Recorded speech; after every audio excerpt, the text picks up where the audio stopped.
सुनने का न्यायालय का विकल्प। इस संहिता में अभिव्यक्त रूप से जैसा उपबंधित है उसके सिवाय जो न्यायालय अपनी पुनरीक्षण की शक्तियों का प्रयोग कर रहा है उसके समक्ष स्वयं या प्लीडर द्वारा सुने जाने का अधिकार किसी भी पक्षकार को नहीं है। सुने जाने का अधिकार किसी भी पक्षकार को नहीं है ना, तो अधिकार के रूप में ये कोई अपील नहीं है कि वो अपने आप के पक्ष को रखे। ये कोर्ट का डिस्क्रिप्शन पावर है, वो चाहे तो उसको सुनवाई का मौका दे सकते।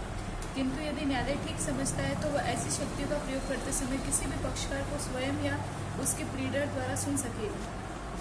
पर अपील यदि होती तो बिना सुने हुए नहीं होता।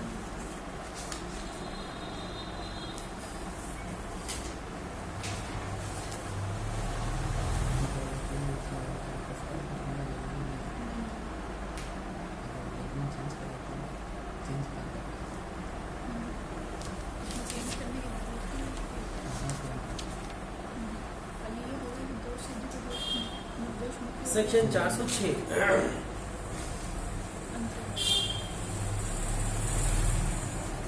अंतरण का मतलब क्या समझ रहे हैं भाई? मामलों का अंतरण, किसी भी मामले का जो किसी भी कोर्ट में पेंडिंग हो सकता है। सीपीसी में हम लोगों ने देखा ही है, सब जब किसी एक कोर्ट में मामले का अंतरण चल रहा है तो उस कोर्ट के आदेश पे एप्लीकेशन करेगा जिस कोर्ट के वो सबऑर्डिनेशन में है ना। जैसे कि दो सिविल जजेस हैं और उनसे हमें ट्रांसफर करना है एक सिविल जज से दूसरे सिविल जज में, तो एप्लीकेशन कहाँ लगेगी? कोर्ट ऑफ सेशन में।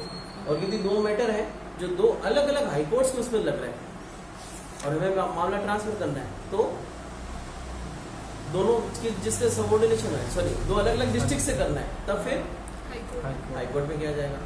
इस तरह की बात सीआरपीसी में क्या कह रहे हैं? मामलों और अपीलों का अंतरण करने की उच्चतम न्यायालय की शक्ति 406। 407 मामलों और अपीलों का अंतरण करने की उच्च न्यायालय की शक्ति मतलब हाईकोर्ट की पावर। और 408 सेशन न्यायालय, तीन अलग अलग पावर। फर्स्ट 406 जब कभी उच्चतम न्यायालय को यह प्रतीत कराया जाता है कि न्याय के उद्देश्यों के लिए समीचीन है। अच्छा, न्याय के उद्देश्य क्या हो सकते हैं? क्या होता है न्याय के उद्देश्य में? अपन क्यों करवाना चाहते हैं इस तरह की बात? जान पहचान हो जाए या फिर हो सके कि ना कोई मैटर में कहीं के एविडेंस को या फिर किसी आदमी को इन्फ्लुएंस किया जा सकता है तो जिससे बना जस्टिस ठीक प्रकार से नहीं होगा।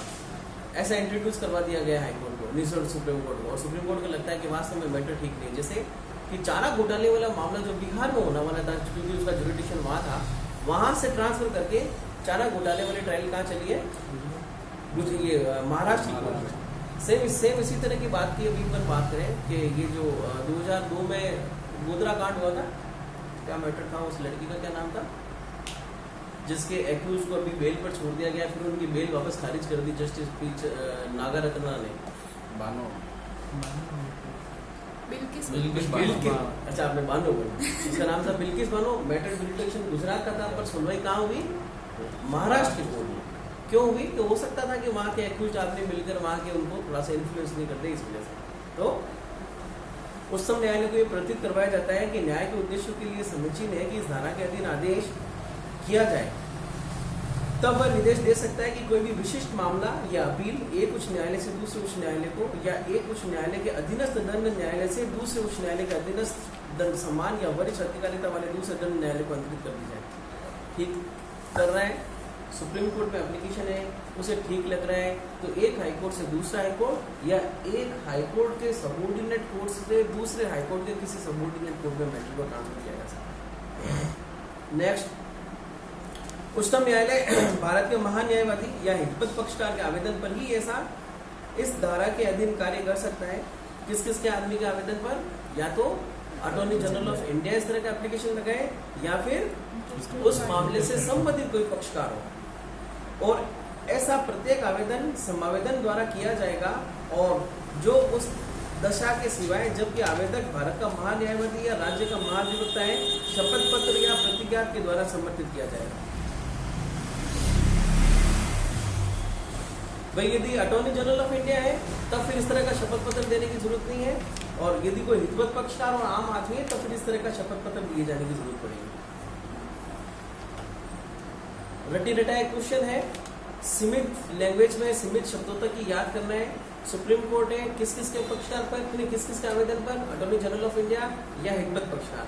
अटॉर्नी जनरल ऑफ इंडिया या फिर एडवोकेट जनरल एप्लीकेशन दे रहा है तो एफिडेविट की आवश्यकता नहीं है। यदि आम पक्षकार है मतलब नॉन जनरल व्यक्ति है तो फिर इसे शपथ पत्र की आवश्यकता नहीं है। जहाँ इस धारा की प्रदत्त शक्तियों का प्रयोग करते हुए कोई आवेदन खारिज कर दिया जाता है वहाँ उच्चतम न्यायालय की राय है कि आवेदन तुच्छ या तंग करने वाला था तो वह आवेदक को आदेश दे सकता है कि वह 1000 रुपये से अधिक की राशि जितना गिराना है। ठीक है कि यदि केवल कोर्ट का समय खराब करने की बात की गई है तो 1000 रुपये तक का आदेश दिए जाने का आदेश दे सकता है। सेक्शन 407 406 था एक हाईकोर्ट से दूसरा हाईकोर्ट में अप्लाई करने के लिए, जबकि 406 किस बारे में होगा, उसी राज्य के आसपास घूमेगा।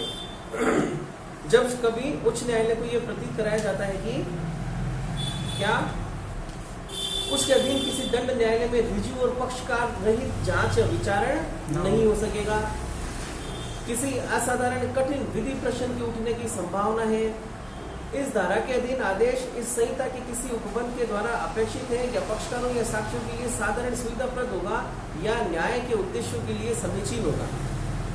इन ग्राउंड्स को ध्यान रखना भी, इस तरह के ग्राउंड्स का क्वेश्चन अमूमन पूछ लिया जाता है कि साहब किसी भी मैटर को ट्रांसफर करने के लिए जब अपन 407 में हाईकोर्ट में एप्लीकेशन लगा रहे हैं तो किन किन ग्राउंड को कंसिडर करते हुए एप्लीकेशन को ट्रांसफर मैटर को ट्रांसफर कर सकेगा। तो नंबर 1 तो क्या है कि जांच या विचारण फेयर और इम्पार्शियल होने का चांस है। दूसरा, विधि का कठिन प्रश्न उठने की संभावना है। और तीसरा, पक्षकारों या साक्ष्यों के लिए साधारण सुविधाप्रद होगा या न्याय के उद्देश्यों के लिए समीचीन होगा। पक्षकारों या साक्षियों के लिए भी देखो, हम लोग सोचते हैं कि मामला जब केवल ट्रांसफर किया जाएगा जब मामले के पक्षकार ही उसके लिए सुविधाजनक हो। जैसे कि अपन देखते हैं कि मैटर चल रहा है 498A का, जिसमें कंप्लेनेंट कौन है, महिला, एक्यूज कौन है, हस्बैंड या हस्बैंड के परिवार वाले कोई। महिला पाली की है, मैटर सुमेरपुर के कोर्ट में चल रहा है। महिला बेचारी परेशान हो रही है कि हर बार उसको क्या करवाने के लिए, तारीख पेशी करवाने के लिए सुमेरपुर जाना पड़ रहा है, या फिर हो सकता है पाली की महिला है, अजमेर जाना पड़ रहा है ट्रांसफर करने के लिए एप्लीकेशन। कोर्ट को लग रहा है कि वास्तव में पक्षकारों के लिए ये सुविधाप्रद है कि मामला वहां पर सुना जाए, तो हो सकता है न केवल पक्षकारों के लिए बल्कि साक्ष्यों के लिए। तो याद रखना साक्ष्यों के लिए कि को आप सवाल को वहां छोड़ मत देना कि साहब साक्ष्यों के लिए तो क्या ही होता होगा। ठीक है, सेम इसी तरह की बात एक पूछा हुआ क्वेश्चन था जिसमें बताया हुआ था कि यदि लिमिटेशन खत्म हो जाती है सीआरपीसी में और लिमिटेशन खत्म होने के बाद में भी किसी एप्लीकेशन को कंसाइडर करना है क्रिमिनल कोर्ट को, तो वो क्या क्या ग्राउंड होंगे जिसके ऊपर वापस वो उसको कंसाइडर कर सकती है, एप्लीकेशन को मान सकती है कि हाँ ठीक है। तो इस तरह की बात लिखी हुई है सेक्शन नंबर 472 में। एक्ट निकालो तो 472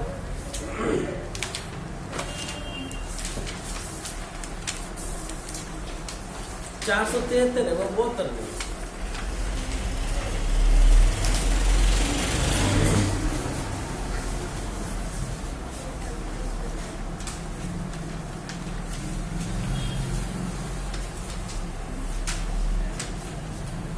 क्या है 473? कुछ दशाओं में परिसीमा काल का विस्तार है। इस अध्याय के पूर्व के उपबंधों में अंतर्दिष्ट किसी बात के होते हुए भी कोई भी न्यायालय किसी अपराध का संज्ञान परिसीमा काल के अवसान के पश्चात कर सकता है। 1 मिनट, सवाल क्या है था? किसी भी क्रिमिनल मामले में परिसीमा काल खत्म होने के बाद भी न्यायालय संज्ञान ले सकता है इन ग्राउंड्स पर। यदि मामले के तथ्यों या परिस्थितियों से उसका समाधान हो जाता है कि नंबर 1, यदि मामले की तथ्य और परिस्थितियों से उसका समाधान हो जाता है। विलंब का उचित रूप से स्पष्टीकरण कर दिया गया है या न्याय के हित में ऐसा करना आवश्यक है। नंबर 2, उचित रूप से स्पष्टीकरण कर दिया गया है। नंबर 3, न्याय के हित में ऐसा करना आवश्यक है। नंबर 4, उपरोक्त सभी। तो क्या ऑप्शन होगा इसका? जबकि ज्यादातर लोग क्या करके आए थे, न्याय के हित में ऐसा करना आवश्यक है। आपने अटेंड किया था क्या पेपर, या फिर आपने पढ़ा होगा शेखावत मोबाइल कल, फिर आपने क्वेश्चन इस तरह का आ जाता है। तो सेक्शन 473 ग्राउंड्स जो है उसी तरह के ग्राउंड्स सेक्शन नंबर 400। अच्छा, पानी पीना है? पूछ का है हाँ, लिस्ट स्टेशन पर कॉलेज के सामने मिल रही है। थर्ड नेक्स्ट, तब वह आदेश दे सकेगा कि किसी अपराध की जांच या विचारण किसी ऐसे न्यायालय के द्वारा किया जाए जो धारा 177 से 185 तक के अधीन तो अरित नहीं है, किंतु ऐसे अपराध की जांच या विचारण करने के लिए अन्यथा सक्षम है। होगी बात। यदि क्वेश्चन आए कि साहब सेक्शन नंबर 177 से 185 तक जुरिडिक्शन दिए हुए के बावजूद भी अन्यथा किसी न्यायालय को ट्रायल करना है तो कैसे सक्षम हो जाएगी? तो जवाब क्या लगाओगे? यदि 407 के अधीन सीआरपीसी में हाईकोर्ट को अंतरित करने के लिए आवेदन करें। उसके आगे के कंटेंट पढ़ो जरा। कोई विशिष्ट मामला या अपील या मामला या अपीलों का वर्ग उसके प्राधिकार के अधीन किसी दंड न्यायालय से ऐसे समान वरिष्ठ अधिकारिता वाले किसी अन्य दंड न्यायालय को अंतरित करना है, ठीक है। कोई विशिष्ट मामला सेशन न्यायालय को विचारणार्थ सुपुर्द कर दिया जाए मैटर को कमिट किए जाने के लिए। कोई विशिष्ट मामला या अपील स्वयं को अंतरित कर दी जाए और उसका विचारण उसके समक्ष किया जाए। अब विचारण कौन कर रहा है? जब विचारण हाईकोर्ट के द्वारा किया जाएगा तो हाईकोर्ट विचारण की प्रक्रिया कौन सी इस्तेमाल में लेगी? नगमा। सीआरपीसी में कहा लिखा हुआ है कि हाईकोर्ट ट्रायल करेगा तो इस तरह से ट्रायल करेगा।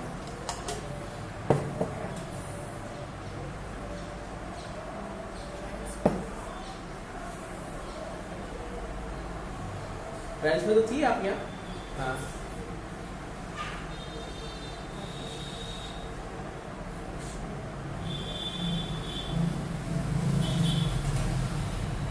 यश नहीं ऋतिक,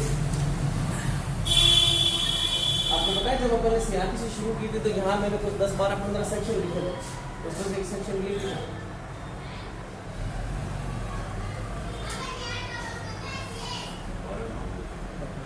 हाँ, ऐसा कहाँ लिखा हुआ है? हाईकोर्ट के द्वारा ट्रायल का प्रोविजन कहाँ है?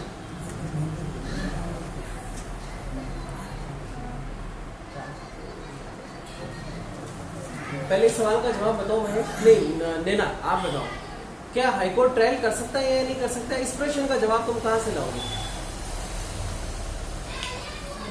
प्रमिला, सेक्शन कौन सा कहता है? 474। नहीं, 474 ये नहीं कह रहा। आंसर कहाँ से लाओगे? High court trial. इस सवाल का जवाब कि high court can trial under CrPC.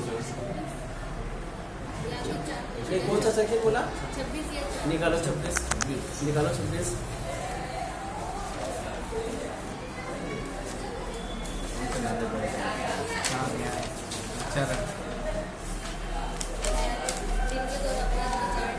कौन कर रहे हैं?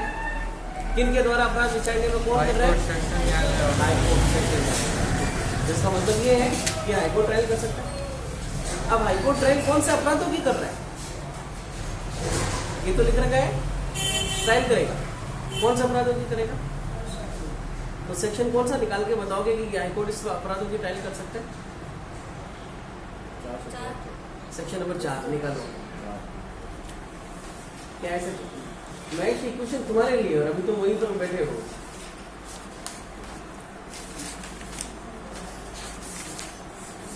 हाँ, भारतीय दंड संहिता और अन्य विधियों के अधीन अपराधों का विचारण। भारतीय दंड संहिता 1860 के अधीन सब अपराधों का अन्वेषण, जांच, विचारण और उसके संबंध में अन्य कार्रवाई इसके पश्चात अंतरिक्ष उपबंधों के अनुसार की जाएगी। हाँ, इसमें दिए गए उपबंधों के अधीन की जाएगी। किस किस के? या तो आईपीसी या अन्य किसी भी कोर्ट। फिर आ गया ट्रायल, कौन कौन सी कोर्ट करेगी? फिर आ गया सेक्शन नंबर 474, हाईकोर्ट भी ट्रायल कर सकती है। अब ये सेक्शन नंबर 407 लिखा हुआ है कि साहब स्वयं को अंतरित किया जा सकता है और फिर वो खुद ही ट्रायल करेगा। और याद रखना सेक्शन नंबर 474 में साफ मना किया गया है कि ये ट्रायल 407 की ट्रायल नहीं। देखो लिखा हो सेक्शन नंबर 474। 407 से अन्यथा। नगमा कहाँ कोई भी बेटा?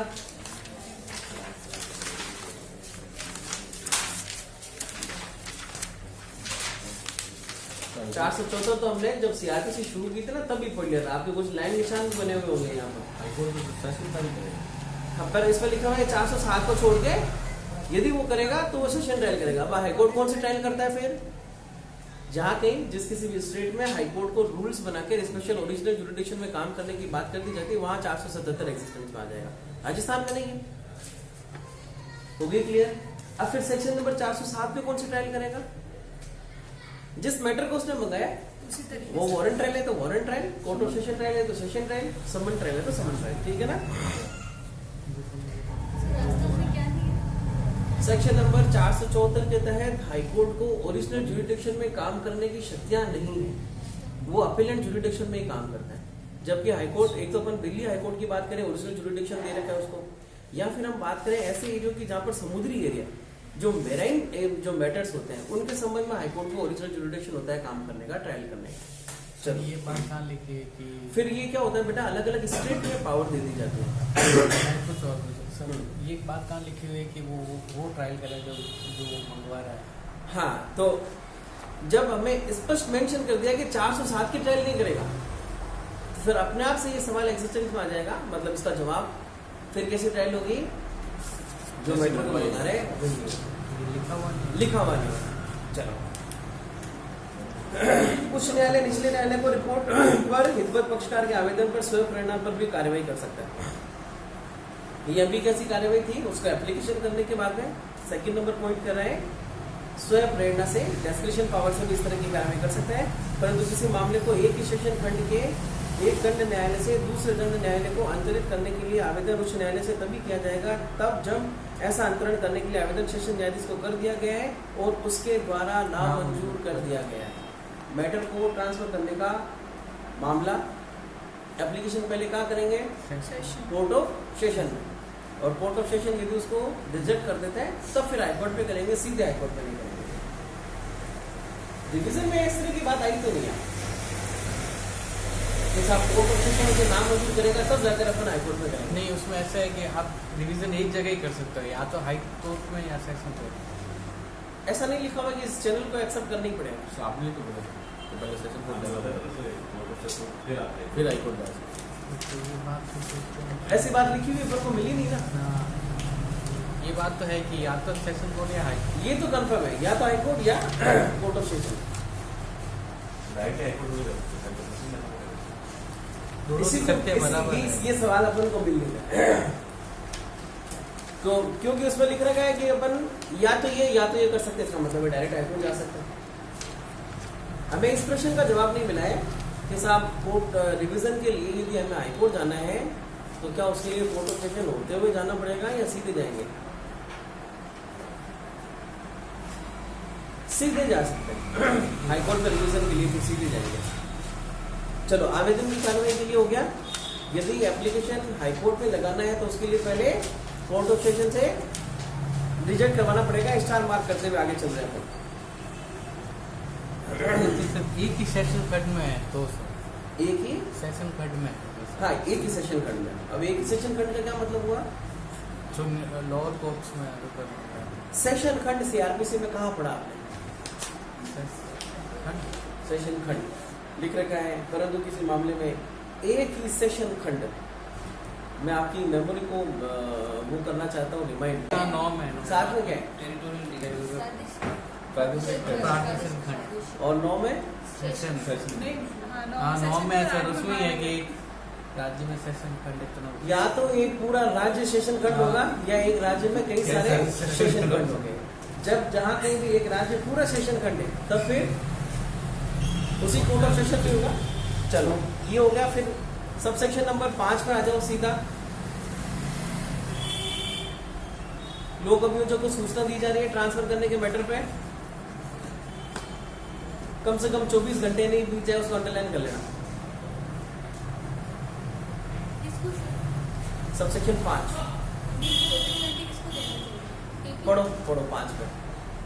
ऐसा आवेदन करने वाला प्रत्येक अभियुक्त व्यक्ति लोक अभियोजक को आवेदन की लिखित सूचना उन आधारों की प्रतिलिपि के सहित देगा जिन पर वह किया गया और आवेदन के गुणागुण पर तब तक कोई आदेश नहीं किया जाएगा जब तक इन सूचना के लिए दिए जाने और आवेदन कम से कम 24 घंटे में हुई हो। सूचना उसने किसको दी है, पब्लिक प्रोसिक्यूटर को। और पब्लिक प्रोसिक्यूटर को सूचना देने के बाद में यदि कोर्ट के द्वारा इस तरह का कोई आदेश किया जा रहा है तो वो किसके बाद में होगा, उसके ऐसी सूचना दिए जाने के बाद पब्लिक प्रोसिक्यूटर मेरिट और डीमेरिट पर यदि बहस करता है कि साहब नहीं, इस मामले को नहीं किया जाना चाहिए, उसके पश्चात की जाएगी और सुनवाई के बीच से कम 24 घंटे नहीं बीत गए उसके पश्चात। इसमें भी 1000 रुपए का जुर्मानी है, वो तो देख लेना करे तो।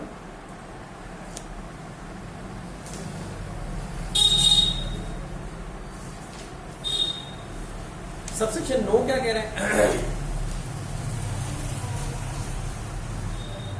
इस तरह की कोई बात नहीं है कि सरकार की किसी आदेश पर प्रभाव डालने वाली न समझी जाएगी। सबसेक्शन नंबर 8 निकालो तो देखो दीपक के सवाल का जवाब आया। क्या कह रहा है दीपक? जब उच्च न्यायालय किसी न्यायालय में किसी मामले का अंतरण अपने समझ विचारण करने के लिए विचार इत्यादि आदेश देता है क्या हुआ है? मैटर को ट्रांसफर किया है अपने समक्ष ट्रायल करने का। तब वह ऐसे विचारण में उसी प्रक्रिया का अनुपालन करेगा जिस मामले का अंतरण न किए जाने की दशा में वह न्यायालय करता है।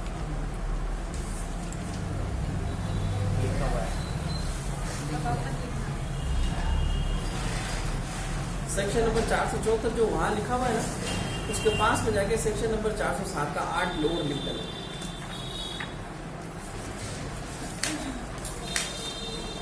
महेश का जवाब है ये।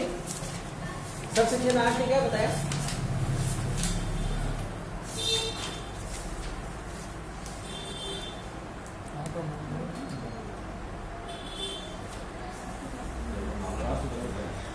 हाईकोर्ट अपने सामने मंगा लिए, फिर हाईकोर्ट कौन सी ट्रायल करेगा?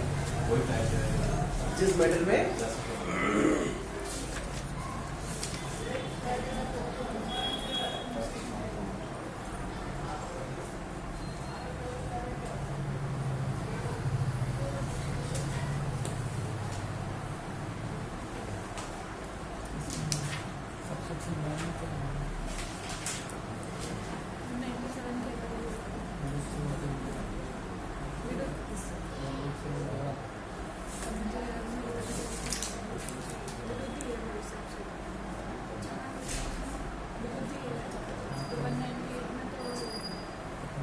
अच्छा, एक जनरल क्वेश्चन बताओ। सेक्शन नंबर 406 और 407 में मैटर को ट्रांसफर करने के लिए या तो हितवत पक्षकार करेगा या फिर मैं सेक्शन नंबर 406 की बात नहीं, 405 की बात नहीं करना, 406 की बात नहीं करना, 407 और 408 की बात करना है ना। तो 407 और 8 में या तो हितवत पक्षकार आवेदन करेगा और या स्वयं प्रेरणा से या हितवत पक्षकार हो गया या पक्षकार और साक्ष्य की सुविधा प्रस्तुत या नीचे वाले कोर्ट के आवेदन के लिए 407 का सबसेक्शन 2 और 408 का सबसेक्शन 407 का भी सबसेक्शन 2 ही है। उच्च न्यायालय निचले न्यायालय की रिपोर्ट पर हितवत पक्षकार के आवेदन पर या स्व प्रेरणा से। और सबसेक्शन 2 इसका भी 408 से पक्षकार करेगा, जबकि सेशन कोर्ट नहीं, सक्षम नीचे वाली कोर्ट की रिपोर्ट में भी कहना।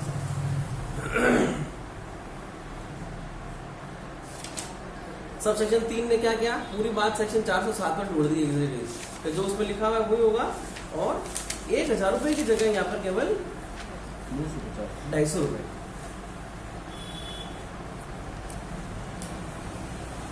प्रमिला मेट्रोपॉलिटन मैजिस्ट्रेट और कोर्ट ऑफ सेशन क्या आदेश दे रहे हैं जिस आदेश की अपील नहीं होगी?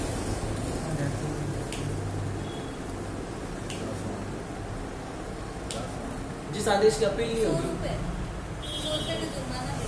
कुछ फिर जिस आदेशों की अपील नहीं होगी उनका क्या होगा? रिवीजन। जिन आदेशों की अपील नहीं होगी उसका रिवीजन होगा। हम कल अटक रहे थे, कौन से आदेशों की अपील नहीं होगी? ये बात कहाँ दे रखी कि इन आदेशों की अपील नहीं होगी? सेक्शन 376 है या 78 है? 378 में तो 2 मुक्ति से नहीं है, तो 376 है।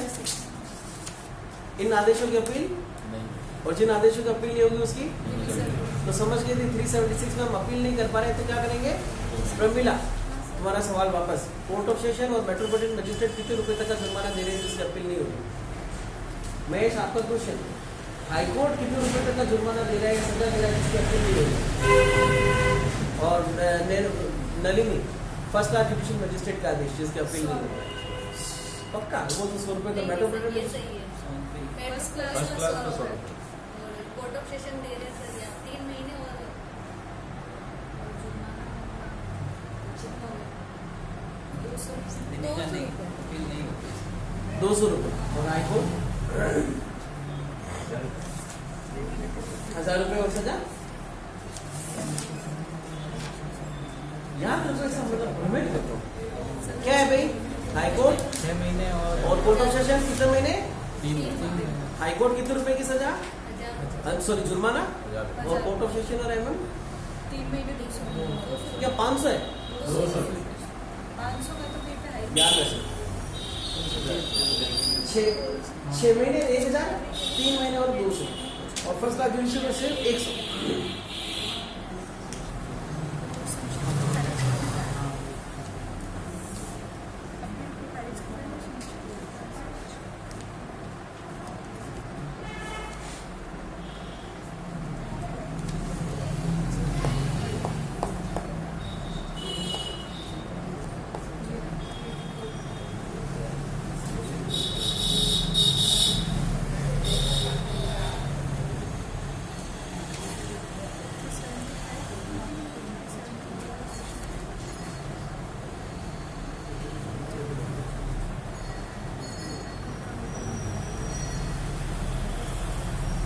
चार 409, 410 और 411 आप लोग कर ही लेंगे।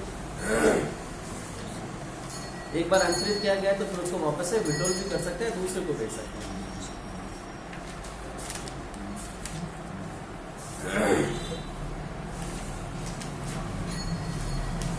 चैप्टर नंबर 32 लेना सीआरबीसी में टोटल चैप्टर कितने हैं?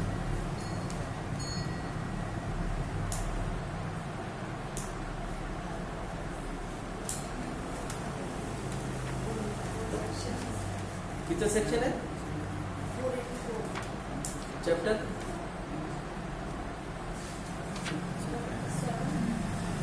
कितने 7 चैप्टर है लगभग कितने सीआरपीसी में chapter? How many chapters are there in CrPC?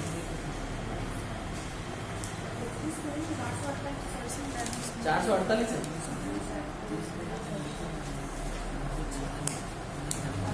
Section कितने हैं? 448 आप बात करें जब अभी पेपर में 474 पढ़ा, 509 सेक्शन है सीआरपीसी में। ये शायद का तो मामला ही नहीं है। देते आपने से बताया तो कितना चैप्टर है ये पूछ लेता है बेटा तब तक।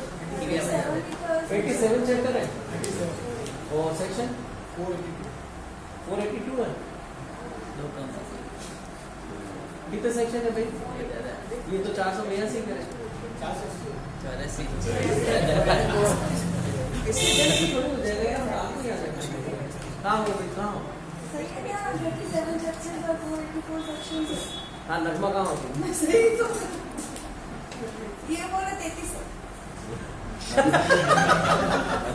ये दोनों से एक दूसरे पर नहीं अभी जीतन लेना है।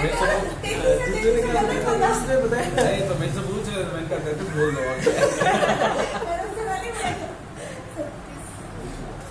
हाँ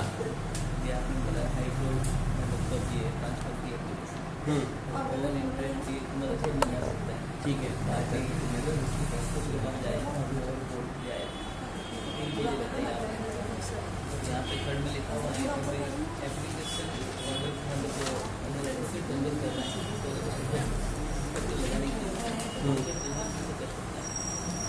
सुप्रीम कोर्ट में करना है।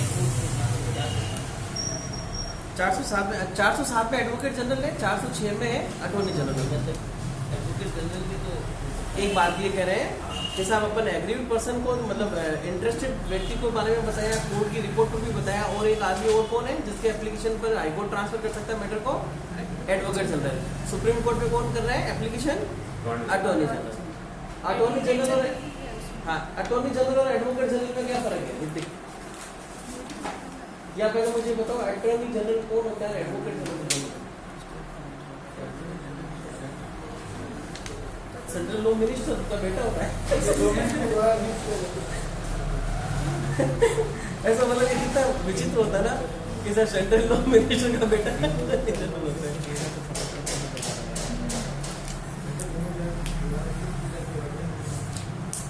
जिस किसी को भी नियुक्त करेगा वो सब अटॉर्नी जनरल। हाँ अटॉर्नी जनरल और एडवोकेट जनरल। कोर्ट जा रही है आप? नहीं कोर्ट जा रही हो ना आप? वैवाहिक ज्ञान ले रही है वो वैवाहिक ज्ञान ही पूछ रहा हूँ एडवोकेट जनरल सुनना नहीं थी तुम्हारी गलती है एडवोकेट जनरल की गलती नहीं लेना कौन होता है एडवोकेट जनरल स्टेट को जो रिप्रेजेंट कर रही है हाईकोर्ट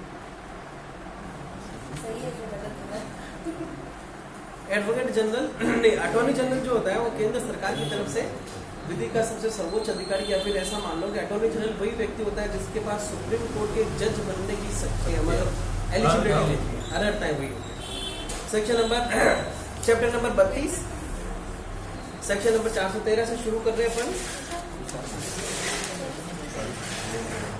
सर ये मिस कर दिया क्या सुप्रीम कोर्ट की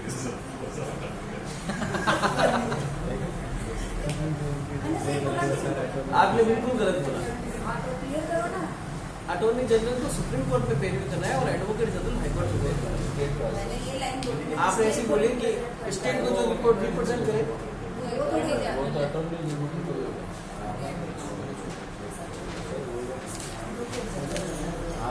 स्टेट मैटर के चले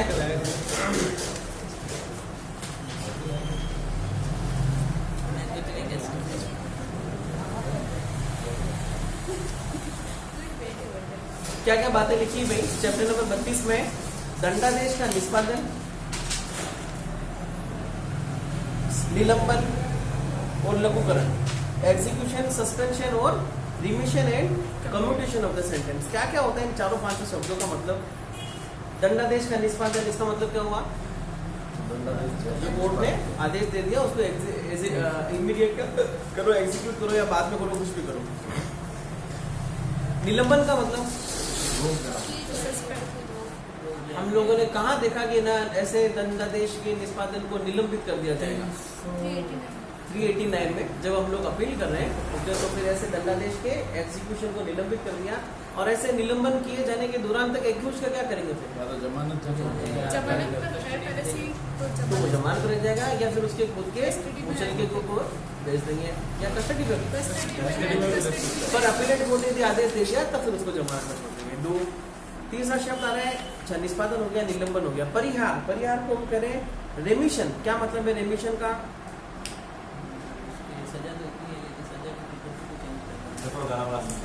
प्रकृति को चेंज कर देना है ना कठोर कारावास से सादा कारावास में बदल दिया या फिर आजीवन कारावास से 10 साल की सजा बदल दी है तो कारावास में पर उसकी नेचर को चेंज कर दिया और लघुकरण कम करना कम्यूटेशन अभी जैसे अपन बात करें कि ना बिल्किस बानो के मैटर में ये जो 13 या 12 व्यक्ति थे जिनको लाइफ टाइम इम्प्रिजमेंट की सजा दी है 10 साल की थी जितनी भी थी उनको क्या कर दिया छोड़ दिया अच्छा उनका लाइफ टाइम इम्प्रिजमेंट ना छोड़ दिया उन लोगों को तो ऐसी स्थिति में हम उनको क्या कहेंगे कि कोर्ट ने उनके उनकी सजा का क्या किया है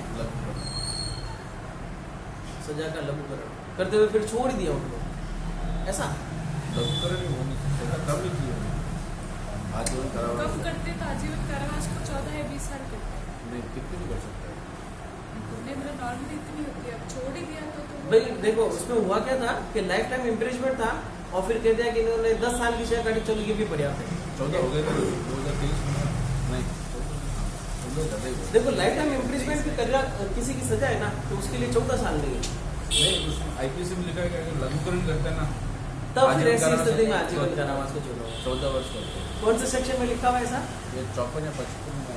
कौन से सेक्शन में आईपीसी के 55 दो सेक्शन है इसकी एक में तो 20 सेक्शन नंबर 57 57 में तो वो है सर नंबर 20 दंडादेश की भिन्नावली है 56 में या 55 में है सर कि यदि पर लाइफ टाइम Lifetime इम्प्रिजमेंट को लघुकरण हाँ। कर रहे हैं तो फिर ऐसी स्थिति में उसको 14 साल माना 14 साल। अदरवाइज उसको 20 साल मानने 20 सेक्शन साल। 57 ठीक है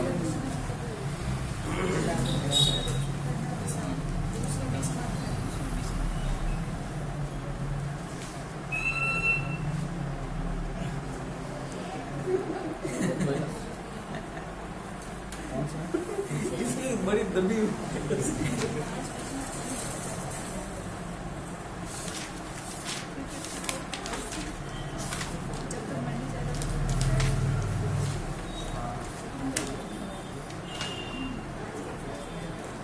बिना देखकर मेरे को सेक्शन नंबर 368 कौन बता सकता है? लिखा हुआ है 368 क्या है प्रमिला? 368 कन्फर्मेशन है।